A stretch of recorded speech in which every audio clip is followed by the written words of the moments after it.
Hello everyone welcome back to my YouTube channel hello Odia kitchen. खरा दिन आसवा मात्रे वर्षटा जाक बड़ी पापड़ आचार एसबू तैयारी करा जाए।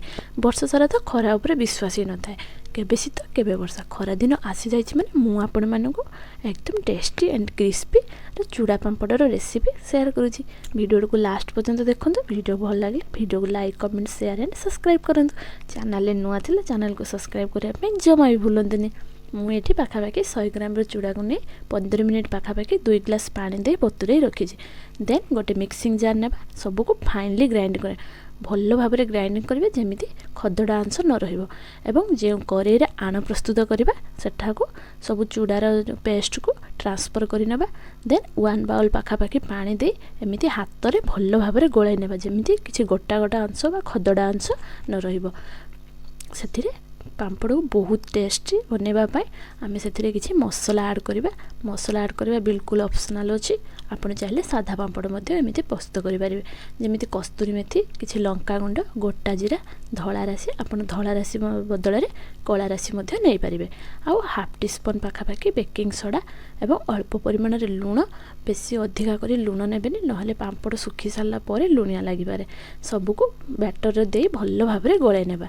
गैस फ्लेम को ऑन कर 45 मिनिट पाखापाखि कंटिन्यूअसली गोलाई चलवा जमीती पापड़ जो बैटरटी जो चूड़ार जो बैटरटी तले न लगे से अनुसार एवं गोटे कलर चेंज जिते पर्यंत कलर चेंज न होमती कंसिस्टेंसी हो आसिले किसी समय हल्का ठंडा होगापाई छाड़ीदेवा।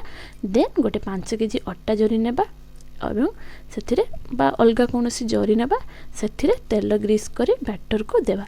आ बेसी पतला कि मोटा रखिए ना। जदि मोटा रखुंट ताले पापड़ सुखीब ना आउ क्रिस्पी लगे। आ बेसी पतला रखिले पापड़ सुखी सारा उठेला बेले भांगी जबार पॉसिबिलिटी अधिक रोचे। से बेसी पतला कि बेसी मोटा रखिए ना। जदि आप गोटे दिन पूरा खरा 5-6 घंटा खरार देवे जदि भल भाव में न सुखुची ताहले आप चाहिए आ नेक्स्ट दिन आउ 4-5 घंटा मध्य खरार दे पारे। एवं जदि खरा टोटाल न हो फैन तले 2-3 दिन रखी सुखे पारे। देन आम पापड़ से भी परफेक्ट बन।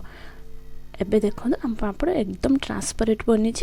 एबे यह गोटे एयर टाइट कंटेनर डब्बा नेबा जहाँ मास धरी आप स्टोर कर रखिपारे।